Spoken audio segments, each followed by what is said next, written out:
Selamat pagi rekan-rekan semua, bersama saya Derliva Levi. Pagi ini saya akan share tentang sedikit tentang KPI atau Key Performance Indicator. Ternyata Key Performance Indicator itu cukup mudah bila kita pahami ya. Tidak perlu tinggi-tinggi bahasanya. Namun kita bisa lihat di sekitar kita. Saat ini kita sekarang ada di mobil. Kita bisa lihat rekan-rekan bahwa semua mobil, bahkan motor sekalipun, pasti punya yang namanya dashboard ya. Ada dashboard nih. Ini dashboardnya. Di dashboard itu fungsinya apa? Fungsinya adalah tentu untuk menaruh panel-panel indikator ya. Ada panel indikator jam ya. Ada ini speedometer kan. Ini sangat penting untuk seperti ini posisinya ya. Jadi di mobil itu kita bisa lihat begitu pentingnya indikator-indikator panel yang ada di mobil ya. Nah, tentunya semua panel ini penting, tapi ada yang paling utama sebenarnya ya. Jadi kalau kita bicara KPI itu kan artinya dalam bahasa Indonesia kan indikator kinerja utama. Jadinya yang kita buat KPI itu sebenarnya yang utama saja, bukan yang hal-hal yang lain. Walaupun dia termasuk indikator sebenarnya, tapi tidak menjadi indikator utama. Contohnya kalau di mobil ini yang paling utama tentunya adalah speedometer. Yang kedua bensin ya, bisa kita lihat di sini ada bensin. Terus juga ada engine ya, ada bensin engine, juga terkait dengan handrem ya, juga ada heat, engine heat itu panas apa enggak, oli ada. Nah, tentunya semua ini indikator, tapi dia hanya sebagai indikator biasa, dia belum ada targetnya. Nah, bagaimana ketika kita menetapkan indikator ini punya target? Tentunya ketika kita harus menetapkan sebuah tujuan ya, kita harus menetapkan tujuannya dulu. Tentu kalau kita naik mobil tentu ada tujuannya. Contohnya bila kita misalnya ingin ke Semarang, maka kita biasanya akan menetapkan berapa jam kita akan sampai di Semarang, jam berapa kita berangkat, dan target kita harus sampai di sana semisal sampai Semarang semisal 8 jam lah ya, 8 jam.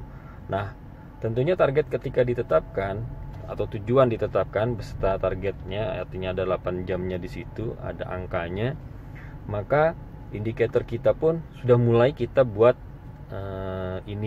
targetnya. Contoh, bila kita ingin 8 jam ke Semarang ya, tujuan kita adalah ke Semarang. Tujuan kita harus spesifik, artinya 8 jam harus sampai di sana.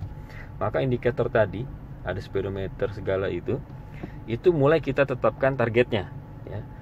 Tadi kecepatannya berapa kira-kira?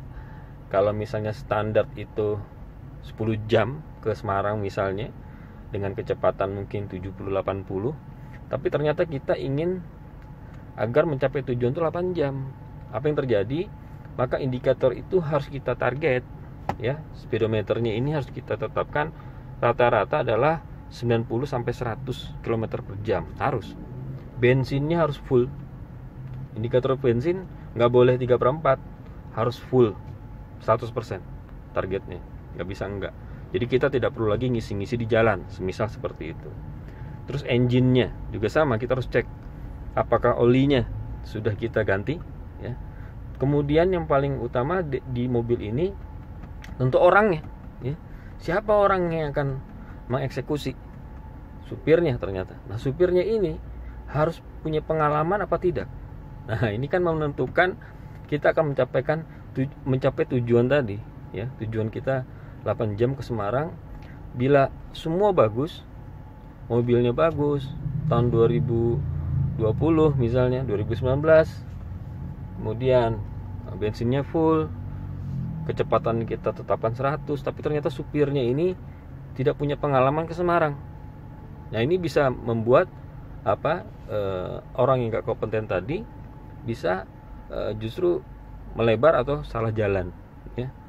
Harus orang yang kompeten juga di bidangnya. Nah, jadi ini hal-hal sederhana yang ternyata di dalam hidup kita ini ada indikator-indikator ya, yang sebenarnya kita tidak sadari. Sesimpel itulah, bahwa tetapkan tujuan, maka indikator harus kita target ya. Mungkin itu yang bisa saya sampaikan. Nanti akan kita bahas tentang bagaimana hubungannya dengan kuantum ya, quantum leadership, bahwa yang kita fokuskan itu sebenarnya hal-hal yang nggak perlu yang banyak-banyak, fokusnya cuma 1 dan 2, kecepatan misalnya sama bensin udah, atau kecepatan dan supirnya siapa, itu yang paling penting, karena tanpa itu tujuan kita tidak akan kita capai. Artinya bila kita hubungi kuantum, small thing but meaningful things, artinya sesuatu yang sederhana, sesuatu yang biasa saja, tapi ternyata itu berdampak pada tujuan kita. Artinya fokuslah pada hal-hal 1 atau 2, namun 1 atau 2 ini akan berdampak pada organisasi atau tujuan kita tadi. Mungkin itu saja dari saya. Saya akan belanja dulu, sekarang berada di Carrefour Lebak Bulus. Demikian dari saya. Assalamualaikum warahmatullahi wabarakatuh.